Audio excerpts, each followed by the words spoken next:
업장을 소멸하고 운을 트이게 하는 부처님 말씀. 안개가 자욱한 새벽, 부처님께서 조용한 강가에서 명상을 마치고 계실 때 한 중년의 제자가 무거운 발걸음으로 다가왔습니다. 제자의 얼굴에는 오랜 시름과 근심의 그림자가 짙게 드리워져 있었습니다. 부처님께 질문 드려도 되겠습니까? 제자가 깊은 한숨과 함께 물었습니다.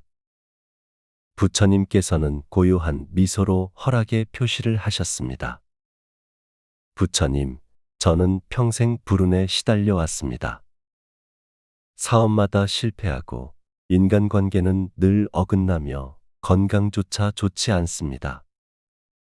사람들은 제게 업장이 무겁다고 말합니다. 이 무거운 업장은 정말 소멸시킬 수 없는 것입니까? 제 운명은 이미 정해진 것인지요? 부처님께서는 잠시 침묵하시더니 강가에 있는 큰 돌을 가리키셨습니다. 제자여, 저 돌을 보아라. 무겁고 단단하지 않은가? 제자는 고개를 끄덕였습니다. 네, 부처님. 매우 무겁고 단단해 보입니다. 그 돌을 들어 올릴 수 있겠는가? 제자는 돌을 살펴보며 대답했습니다. 아니요, 부처님. 너무 무거워서 저 혼자서는 들 수 없을 것 같습니다. 그렇다. 부처님께서 고개를 끄덕이셨습니다. 그대의 업장도 그와 같이 느껴질 수 있다. 무겁고 옮기기 어려운 짐처럼 말이다. 하지만 이제 강물을 보아라. 제자는 흐르는 강물로 시선을 돌렸습니다. 저 물은 부드럽고 연약해 보이지만 끊임없이 흐르며 저 단단한 돌을 어떻게 변화시키는지 보았는가. 세월이 흐르면 가장 단단한 돌도 물에 깎여 모양이 바뀌고 결국에는 작은 조약돌이 된다. 제자의 눈에 의문이 남아 있었습니다. 부처님, 그렇다면 제 업장도 시간이 지나면 자연히 소멸된다는 말씀이신가요? 부처님께서는 미소를 지으셨습니다. 단순히 시간만으로는 부족하다. 중요한 것은 그 시간 동안 무엇을 하느냐이다.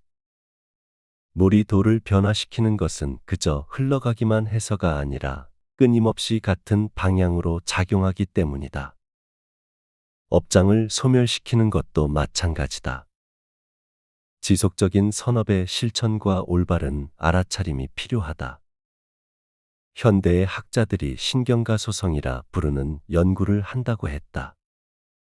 그들은 인간의 뇌가 평생 동안 변화할 수 있으며 오랜 패턴도 바꿀 수 있다는 것을 발견했다. 제자의 얼굴에 희미한 빛이 어렸습니다. 정말 제 업장을 소멸시키고 운을 바꿀 수 있다는 말씀이신가요? 그렇다. 업이란 무엇인지 생각해 보아라. 그것은 고정된 운명이 아니라 원인과 결과의 법칙이다. 과거의 원인이 현재의 결과를 만들었다면 현재의 새로운 원인은 미래의 다른 결과를 만들 수 있다. 부처님께서 계속 말씀하셨습니다. 업장이란 무엇인가? 그것은 과거의 부정적 행위와 생각이 쌓여 현재의 장애가 된 것을 말한다. 하지만 강물이 돌을 깎듯 우리의 지속적인 노력은 이 장애를 점차 줄이고 결국 소멸시킬 수 있다. 학자들에 따르면 우리의 반복적인 생각과 행동은 뇌의 길을 만든다고 한다. 자주 사용하는 길은 넓어지고 사용하지 않는 길은 점차 사라진다. 업장도 마찬가지다. 새로운 선업의 길을 만들고 꾸준히 걸으면 오래된 업장의 길은 점차 희미해진다. 제자가 깊이 생각하더니 물었습니다. 부처님, 구체적으로 어떻게 해야 업장을 소멸시키고 운을 트이게 할 수 있을까요? 부처님께서는 5 손가락을 펼치시며 가르침을 주셨습니다. 첫째, 알아차림을 기르라. 자신의 부정적 생각과 행동 패턴을 명확히 인식하라. 이것이 나의 업장의 표현이구나라고 알아차리는 것만으로도 변화는 시작된다. 둘째, 참회하라. 과거의 잘못을 인정하고 진심으로 참회함으로써 업장의 무게를 줄일 수 있다. 참회는 단순한 미안함이 아니라 깊은 반성과 변화의 의지를 포함한다. 셋째, 선업을 쌓아라. 매일 작은 선행이라도 꾸준히 실천하라. 남을 돕고 자비로운 말을 하고 바른 생각을 키우는 것이 중요하다. 넷째, 명상을 통해 마음을 정화하라. 마음이 맑아지면 업장의 그림자도 자연히 옅어진다. 마치 흐린 물이 가라앉아 맑아지듯 명상은 업장의 혼탁함을 정화한다. 다섯째, 인내하라. 돌이 물에 깎이는 데는 시간이 필요하듯 업장의 소멸도 즉각적이지 않다. 꾸준한 노력과 인내가 필요하다. 제자는 부처님의 가르침을 경청하며 깊이 고개를 끄덕였습니다. 부처님, 이 방법들 중 가장 효과적인 것은 무엇인가요? 그것은 개인의 업장 유형과 성향에 따라 다르다. 어떤 이에게는 참회가 가장 강력하고 다른 이에게는 선업의 실천이 더 효과적일 수 있다. 중요한 것은 모든 방법을 균형 있게 실천하는 것이다. 예를 들어, 사업에서 계속 실패한다면 과거의 타인의 재물을 탐했거나 부정직했던 업장이 있을 수 있다. 이 경우 정직한 사업 방식과 함께 보시의 실천이 도움이 될 수 있다. 인간관계가 어렵다면 과거의 이간질이나 거친 말을 했을 수 있다. 이때는 화합을 도모하는 말과 타인을 진심으로 존중하는 마음을 기르는 것이 좋다. 안개가 걷히고 아침 햇살이 강물을 비추기 시작했습니다. 제자의 얼굴에도 희망의 빛이 서서히 퍼져갔습니다. 부처님, 업장을 소멸시키는 과정에서 어려움이 있으면 어떻게 해야 할까요? 부처님께서는 따뜻한 미소를 지으셨습니다. 어려움은 자연스러운 것이다. 강물도 돌을 깎을 때 때로는 소용돌이치고 때로는 돌에 부딪혀 방향을 바꾼다. 그러나 결국에는 앞으로 나아간다. 업장 소멸의 과정도 마찬가지다. 때로는 더 어려운 상황이 닥칠 수도 있다. 이는 업장이 표면으로 드러나는 과정일 수 있다. 마치 상처가 치유되기 전에 곱는 것처럼 말이다. 이때 중요한 것은 포기하지 않는 것이다.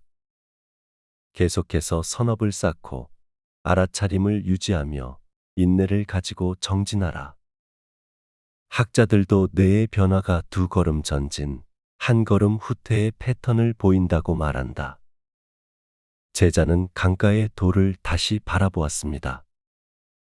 이제 그 돌은 더 이상 압도적으로 무겁게 느껴지지 않았습니다. 부처님, 깊은 가르침에 감사드립니다. 이제 희망이 생겼습니다. 오늘부터 업장 소멸을 위한 실천을 시작하겠습니다. 부처님께서는 고개를 끄덕이셨습니다. 기억하라, 제자여.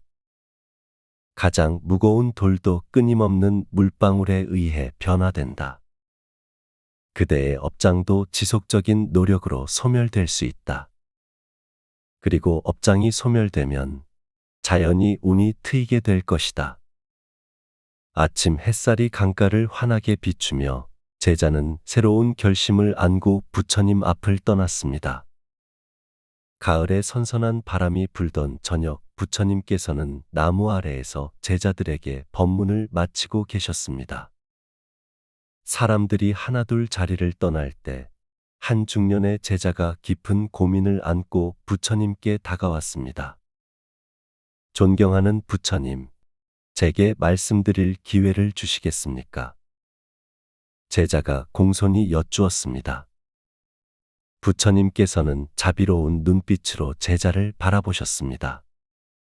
부처님, 저는 수년간 불교의 가르침을 따라 살아왔지만 제 삶은 나아지지 않고 있습니다. 주변 사람들은 모두 제가 전생에 쌓은 업장이 너무 커서 이 생에서는 풀기 어렵다고 말합니다. 정말 업장이 너무 크면 아무리 노력해도 운이 트이지 않는 것인가요? 부처님께서는 가까이 있던 거울과 등불을 가리키셨습니다. 제자여, 저 거울을 보아라. 지금 그것은 무엇을 비추고 있는가?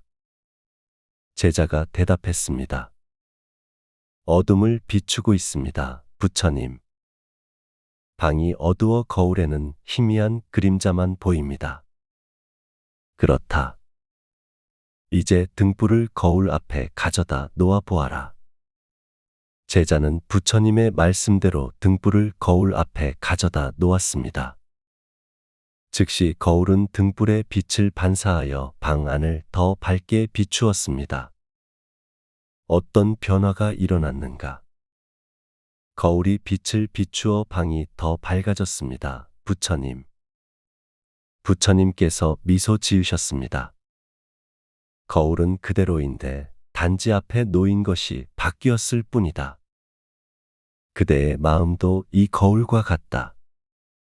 업장으로 가득 차 있다고 느낄 때는 어둠만 비추지만 선업이라는 등불을 앞에 두면 그 빛을 비추어 주변을 밝힌다. 하지만 부처님, 제 업장이 너무 크다면 작은 등불로는 부족하지 않을까요? 마치 거대한 어둠 속에 작은 불빛이 묻혀버리는 것처럼요. 부처님께서는 등불을 손에 들고 거울에 더 가까이 가져갔습니다. 빛은 더욱 강해졌습니다. 보아라. 등불이 거울에 가까울수록 빛은 더 강해진다. 그대의 선업도 마찬가지다. 형식적인 실천이 아니라 마음 깊은 곳에서 우러나오는 진실된 선업일수록 업장을 소멸시키는 힘이 크다. 또한 작은 등불 하나만으로는 부족할 수 있지만 여러 개의 등불을 지속적으로 밝히면 어떤 어둠도 결국 물러간다. 지속적인 선업의 실천이 중요한 이유가 바로 이것이다. 제자의 눈에 이해의 빛이 어렸습니다. 그렇다면 부처님, 어떤 선업이 업장 소멸과 운을 트이게 하는데 가장 효과적인가요? 부처님께서는 등불을 내려놓으며 말씀하셨습니다. 업장의 종류에 따라 다르다. 업장은 크게 세 가지 방식으로 작용한다. 몸으로 짓는 업, 말로 짓는 업, 그리고 생각으로 짓는 업이다. 그대는 어떤 영역에서 가장 큰 어려움을 겪고 있는가? 제자가 잠시 생각한 후 답했습니다. 저는 늘 불안하고 부정적인 생각에 시달립니다. 그리고 말을 할 때 종종 상대방을 상처 입히게 됩니다. 또한 사업이나 재정적인 면에서도 계속 어려움을 겪고 있습니다. 그렇다면 세 영역 모두에 걸쳐 업장이 있을 수 있다. 생각의 업장을 위해서는 명상과 바른 생각을 키우는 것이 좋다. 매일 아침 자비명상을 통해 모든 존재가 행복하기를, 모든 존재가 고통에서 벗어나기를 바라는 마음을 키워라. 말의 업장을 위해서는 바른 말을 실천하라. 진실하고 부드러우며 도움이 되고 필요한 말만 하는 습관을 기르라. 또한 매일 불경을 소리 내어 읽는 것도 도움이 된다. 행동의 업장, 특히 재정적 어려움과 관련해서는 보시의 실천이 중요하다. 자신의 형편에 맞게 물질적 보시, 지식의 보시 또는 두려움 없음의 보시를 실천하라. 가을바람이 나뭇잎을 흔들며 제자는 부처님의 말씀을 깊이 새겼습니다. 부처님, 이런 실천을 통해 정말 제 운이 바뀔 수 있을까요? 저는 너무 오랫동안 불운에 시달려 왔습니다. 부처님께서는 이제 식어가는 등불을 가리키셨습니다.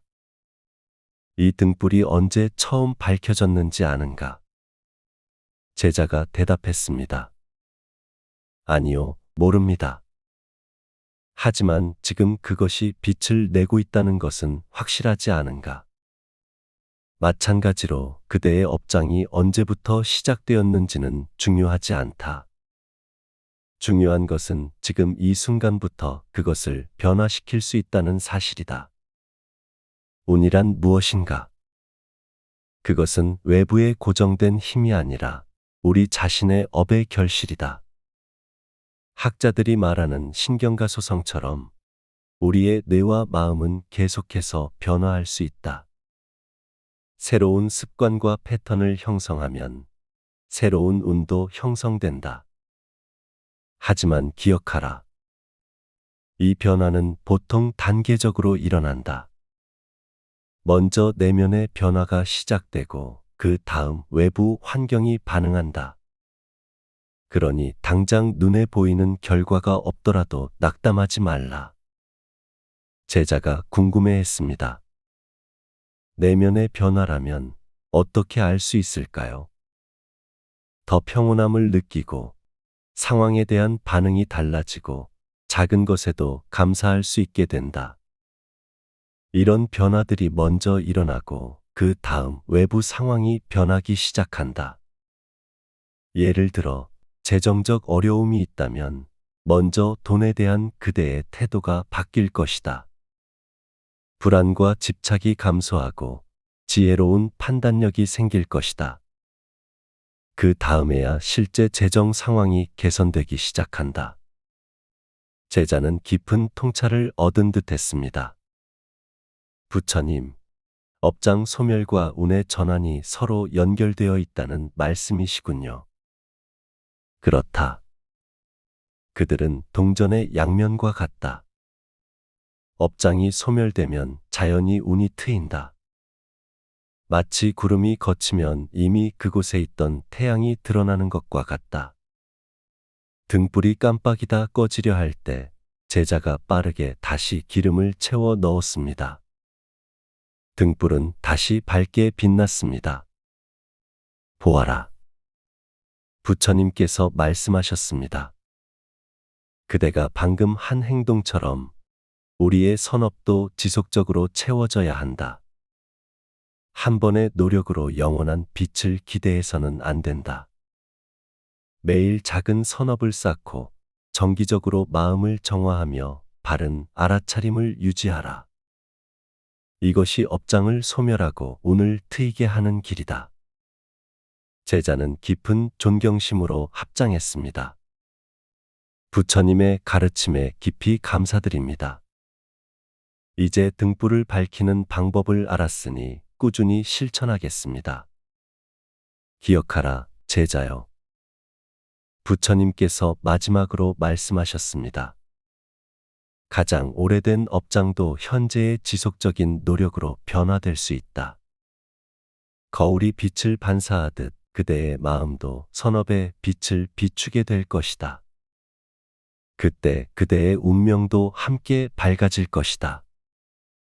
가을 저녁에 별들이 하나둘 나타나기 시작했고 제자는 새로운 희망과 결심을 안고 떠났습니다. 부처님께서는 평온한 미소로 그 모습을 지켜보셨습니다. 부처님의 최종 가르침, 업장 소멸과 운의 전환에 관한 지혜. 부처님께서는 열반에 드시기 전 제자들에게 업장 소멸과 운의 전환에 관한 마지막 가르침을 주셨습니다. 모든 존재는 자신의 업의 주인이며 업의 상속자이다. 업에서 태어나고 업과 연결되어 있으며 업을 의지처로 삼는다. 좋은 업이든 나쁜 업이든 그 결과는 자신에게 돌아온다. 그러나 업장은 고정된 운명이 아니라 변화의 가능성을 지닌 흐름이다. 가장 무거운 업장도 지속적인 노력과 바른 실천으로 소멸될 수 있다.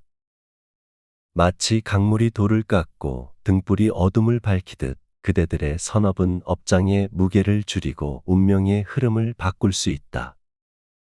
업장 소멸의 길은 알아차림에서 시작하여 참회를 거쳐 선업의 실천으로 이어진다. 내면의 변화가 먼저 일어나고 그 다음 외부 세계가 반응한다는 것을 기억하라. 인내를 가지고 꾸준히 정진하면 어떤 업장도 결국 소멸되고 운은 자연히 트이게 될 것이다. 이것이 고통에서 벗어나 진정한 행복에 이르는 길이다. 이 지혜가 여러분의 마음에 작은 평화를 가져다 주기를 바랍니다. 더 많은 부처님의 지혜를 함께 나누고 싶습니다. 구독과 좋아요, 알림 설정으로 다음 영상도 놓치지 마세요.